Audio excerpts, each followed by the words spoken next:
There's a moment where something inside you just clicks. You can't quite explain it. It's not a dramatic event, not some massive explosion of insight. It's more like a quiet inner door unlocking. And once it opens, you realize you've been living on autopilot, waking up to the same thoughts, feeling the same emotions, repeating the same reactions, and calling it life. But here's the thing most people never tell you. You cannot create a new reality with the same energy that created your current one. That's why change feels hard. That's why we get stuck. Because we try to evolve without shifting our energy. Joe Dispenza has spent decades studying this. Not just the science of the brain, but the invisible field around us that's shaped by our focus, our emotions, and our beliefs. And here's what he teaches in simple terms. When you focus on yourself, truly inwardly, you begin to reclaim the energy you've been scattering everywhere else. So the question is, where has your energy been going lately? Let's slow this down and really look at it. You wake up, grab your phone, and immediately your attention is out in the world. Scrolling, comparing, absorbing noise. You're in 20 conversations you didn't ask for. You're reacting to things that have nothing to do with who you want to become. That energy? That's your life force leaking away drop by drop. Every time you stress over what they think, obsess over what you don't have yet, or replay an old memory that triggers pain, you're giving your energy away to the past, to people who may never think of you again, to futures that haven't even happened. So of course you feel drained. You've become entangled in an invisible web of your own attention. And the cruel irony is, the more exhausted you become, the less energy you have to actually change any of it. That's why Joe says, where you place your attention is where you place your energy. Simple, direct, but it hits hard. So the very first step, the most powerful shift you can make, is this. Bring your attention back. Not just physically, but emotionally, mentally, spiritually. Call your energy home. It's easy to get caught in the trap of becoming who you think people will like, to mold yourself based on approval, to chase success or appearance or achievements, hoping then you'll feel enough. But deep down you know the truth. That version of success leaves you empty, because it's not coming from your authentic frequency, it's built on performance. You've probably felt it before. Achieving something, getting recognition, and still feeling off. What? Because if your actions don't come from alignment, they won't bring fulfillment. It's like building a house on someone else's blueprint. You can decorate it all you want, it'll never feel like home. So what if, instead of chasing more outside validation, you turned inward and asked, what version of me do I want to meet 6 months from now? What would they thank you for starting today? What would they beg you to stop tolerating? That's where your power is. And that's what focusing on yourself really means. Not selfishness, sovereignty. Most people live in survival mode and don't even realize it. It looks like this: rushing, worrying, comparing, controlling. Always feeling like you're behind or in danger of losing something. In survival mode, your nervous system is hijacked. Your body is pumping stress hormones, keeping you in fight or flight. And guess what? In that state, you can't create anything new, because creation requires expansion, openness, receptivity. So the question becomes, how do you shift from survival into creation? You do it by slowing down, by becoming aware of the present moment, the only moment where transformation is possible. Try this. Right now, take a breath. Not just a shallow inhale, a full, slow breath that stretches your awareness into your body. Feel your hands. Feel your feet. Notice how just that one moment of presence softens your entire energy. That's the beginning of creation. Because if you can't be fully here, you can't go anywhere new. This isn't spiritual fluff, it's neuroplasticity. The more you anchor yourself in presence, the more your brain rewires itself to trust the now rather than panic about the then. Dispenza often says, your energy speaks louder than your words. Think about that. We've all walked into a room and instantly felt tension, even if no one was speaking. Or met someone whose presence just calms you simply by being around them. That's not a personality trait. That's energy. Your thoughts, emotions, and intentions are broadcasted into the quantum field around you. So when your internal state is scattered, anxious, reactive, what do you think you're magnetizing? Not abundance, not clarity, not alignment. But when you begin to align your inner energy, to move from coherence, from calm strength, you become magnetic to experiences that match that frequency. You felt this before, even if you didn't realize it. Days where things just flow, where synchronicities show up, where conversations click, where the right idea just drops into your mind. That's not coincidence. That's resonance. And the more you focus on cultivating that inner state, the more the outer world begins to respond in kind. Here's where it gets real. To shift your energy, you'll have to let go of who you think you are. That version of you that's always been the overthinker, the one who needs to people please, the one who says, this is just how I am. But is it? Or is it just how you've been programmed to be? Dispenza often reminds us, you have to become no one going nowhere in no time.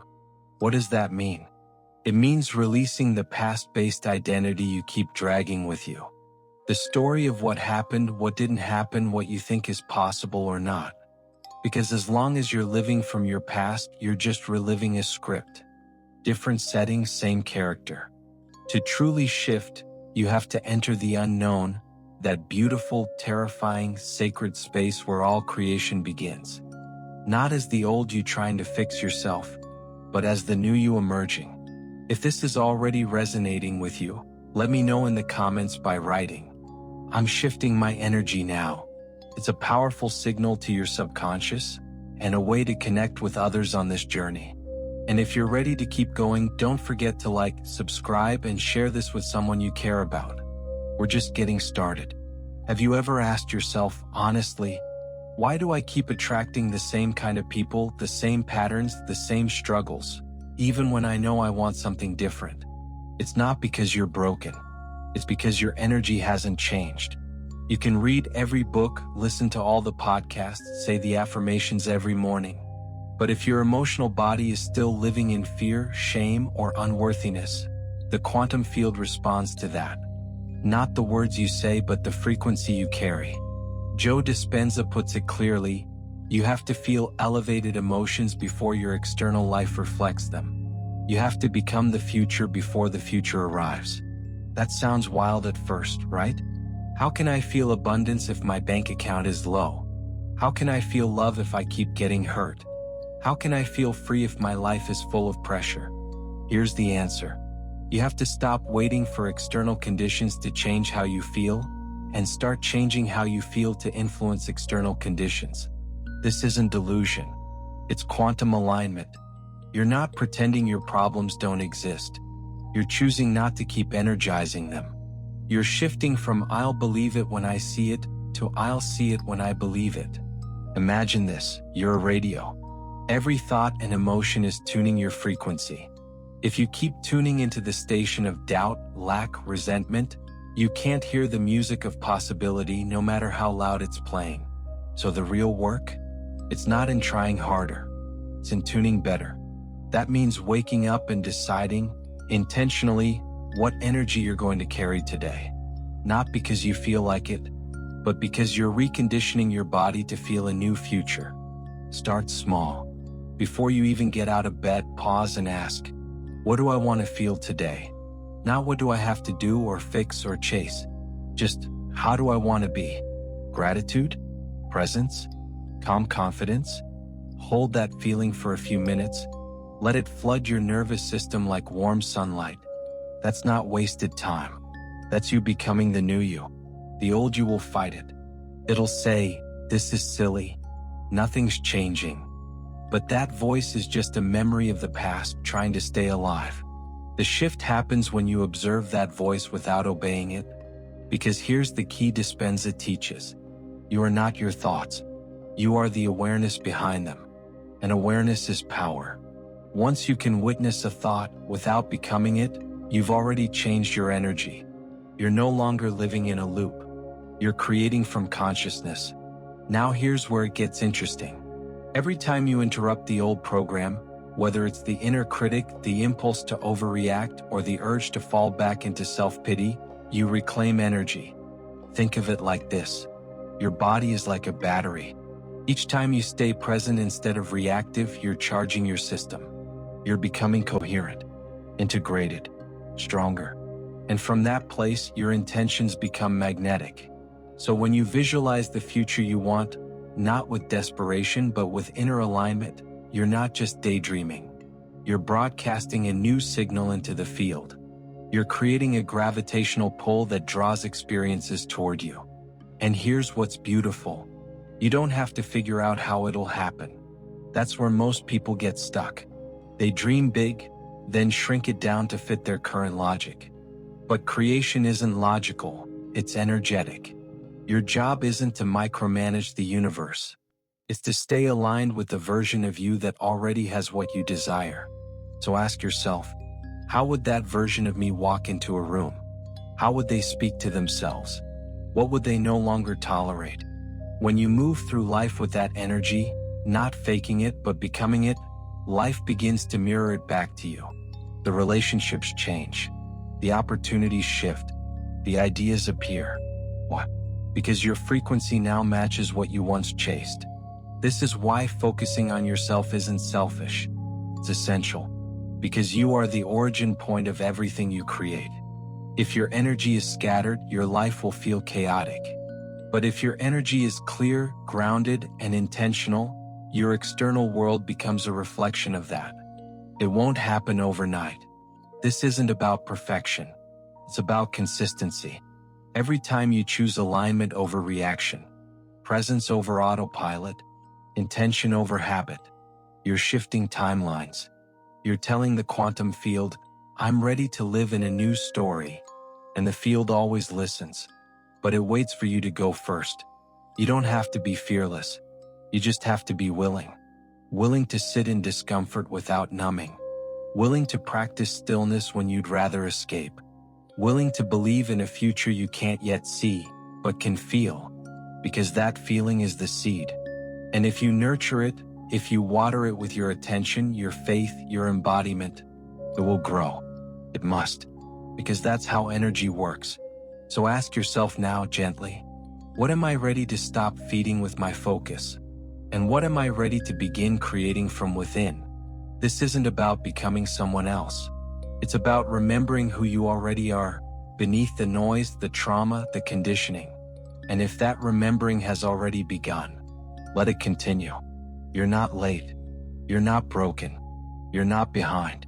You're awakening. Let me know in the comments if this is landing with you.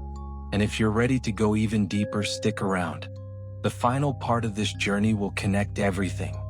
Like, subscribe, and share this with someone who's on this path too. The shift begins with you. Now that you've started to shift your energy, there's something powerful that begins to unfold. Life doesn't just happen to you anymore. You start to participate in your own evolution. You stop being a victim of your circumstances, and you become a conscious architect of your reality.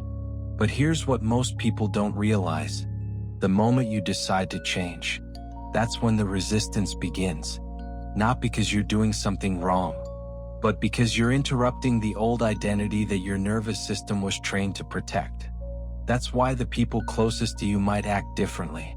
Why your routines start to feel uncomfortable. Why old emotions resurface that you thought you had already healed. You're not backtracking. You're detoxing. Energetically. Joe Dispenza calls this the void, the space between the old self and the new self. It's where the old programming dies, and the new reality hasn't fully arrived yet. Most people run from this place. They get scared. They go back to what's familiar, even if it's painful. But if you can stay in the void, if you can sit in the unknown without needing to control it, that's where the quantum leaps happen. because the unknown is the playground of the divine. It's where pure potential lives. Think of a seed in the dark soil. It doesn't panic because it's buried. It trusts the process. It surrenders to the transformation happening underground. You are that seed. And this moment, this discomfort, it's not the end. It's the beginning of your emergence. The energy you cultivate now, your thoughts, your feelings, your focus, are designing your next chapter. So the question becomes, can you remain faithful to a vision you can't see yet? Can you show up as the person you're becoming even before the evidence shows up? That's the work. And it's not about pushing or grinding. It's about coherence. When your heart, mind, and body are in harmony, you become a magnetic field of transformation. People feel it. Opportunities find you. Synchronicities align like puzzle pieces clicking into place. Because you're no longer trying to force reality. You're dancing with it. You're not hustling to manifest. You're receiving from alignment. And that alignment starts with one simple truth. You're already whole. Not when you get the job. Not when the relationship works. Not when the bank account is full. Right now, as you are. Even with the mess. Even with the doubts. Even in progress. Because that's where your power lives. Not in perfection, but in presence. So the next time you feel off, don't ask, what's wrong with me? Ask, where am I placing my attention? Because your attention is your currency. Whatever you focus on, you fund. Whatever you emotionally rehearse, you become. Are you investing in fear? In old stories? In scarcity? Or are you choosing to fund peace? Possibility? The identity of your future self? You're not here to repeat the past. You're here to rewrite it. To become the version of you that your younger self prayed for. And your future self is already cheering for. Yes, it takes courage. Yes, it takes patience. But you've already taken the hardest step. You've woken up. And once you wake up, you can't go back to sleep. You start to notice things. How your energy shifts in certain environments. How your body contracts around certain people. How your thoughts spiral when you break your own boundaries. That awareness is a gift. It's not always comfortable, but it's the entry point to freedom. Because when you see clearly, you can choose differently. So don't rush this. Healing isn't a race. Manifestation isn't a finish line. This isn't about fixing yourself. It's about returning to yourself. Removing what you're not. So what you are can rise to the surface. And when that self walks through the world, anchored, grounded, electric, everything changes. You stop chasing. You start attracting. You stop performing. You start embodying. You stop doubting. You start knowing. And the people around you? Some will be inspired. Some will fall away. That's okay. You're not for everyone. You're for those who resonate with your frequency. And the more you hold your frequency, through joy, through fear, through expansion, the more you reshape reality. So here's your reminder. You are not too late. You are not too much. You are not lost. You are aligning. You are remembering. You are becoming. And it all starts with one brave choice. To focus on yourself. Not in isolation, but in devotion. Because when you raise your frequency, you raise the field for everyone connected to you. You want to change the world? Start here. Start now. Start with you. And if this message speaks to your soul, let it echo outward. Type in the comments. I choose to align. Let that be your declaration. Let it be your anchor. Let it be the beginning of your next level. Make sure to subscribe so you don't miss what's coming next on this journey. And if someone you love needs to hear this, share it with them. Sometimes one message can shift everything. You're not alone in this. Keep going. The field is listening. And your future self is waiting.